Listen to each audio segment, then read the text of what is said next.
তিনি বুঝতে পারলেন যে মানুষ মরে যাওয়ার পর কবরে কি হালতে থাকে এই কাপড় ছুঁড়ি বলতে পারবে। জোরে বলেন সুবহানাল্লাহ। তিনি বললেন, বাবা তুমি অতীব দামি এবং গোপন রহস্যজনক কথা তুমি আমার সঙ্গে শেয়ার করেছ, তো বলো তো তুমি কিভাবে কি হলো ঘটনাটা আমার তুমি বলো।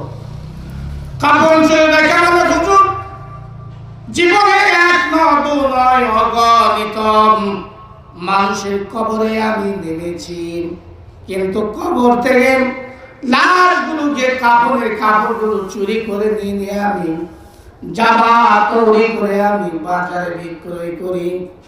কিন্তু হুজুর দেখা গেল একদিনে একটা সময় এসে গেল একজন মহিলা ওই এলাকায় ইন্তেকাল করেছে।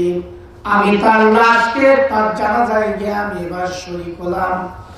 আস্তে আস্তে করে আমি তার কোথায় কবরস্থ হবে এক বাস বাগানের কোনায় নিয়ে যায়, তাকে কবরস্থ করা হলো। তার কবরে আমি শামিল হলাম। আমি মাটিও পর্যন্ত আমি দিলাম। রাত যখন গভীর হয়ে গেছে, যাবার পরে আমি একটা কোদাল হাতে করে নিয়ে এক পা দু পা করে ওই বাস বাগানের দিকে রওনা হলাম। মহিউদ্দিন আব্দুল কাদের জিলানী রাহমাতুল্লাহ আলাইহি তিনি এবার বলেন, তুমি যখন যাচ্ছিলে তখন তোমার অবস্থা কি? বলল, হুজুর অন্ধকারের রাত, কোনো মানুষকে দেখতে পাই না, কোনো জন নাই। আস্তে আস্তে করে ওই বাস বাগানে নিয়ে গিয়ে আমি হাজির হয়ে গেলাম। সুবহানাল্লাহ। বলল, হুজুর এরপরে আমি ওই কবরের নিকটে আমি গেলাম। কবর এবার দেখতে পেলাম কবরের সমস্ত মাটিগুলো উপর থেকে আমি তুলে ফেললাম।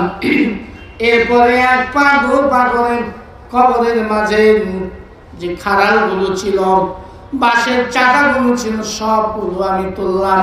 কবরের মধ্যে যখন নামলাম হুজুর দেখলাম, আল্লাহর কসম করে বলছি কবরের মধ্যে আল্লাহ নাই।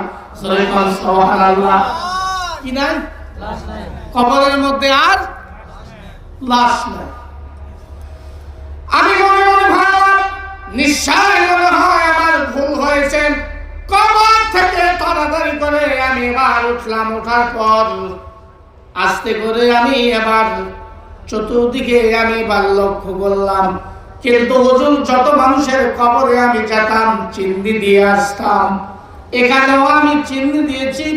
এই চিহ্নিত জিনিসগুলো আমাকে স্মরণ করে দিল আমি অন্য কোনো কবরে যাই না, এই সঠিক কবরে এসেছি।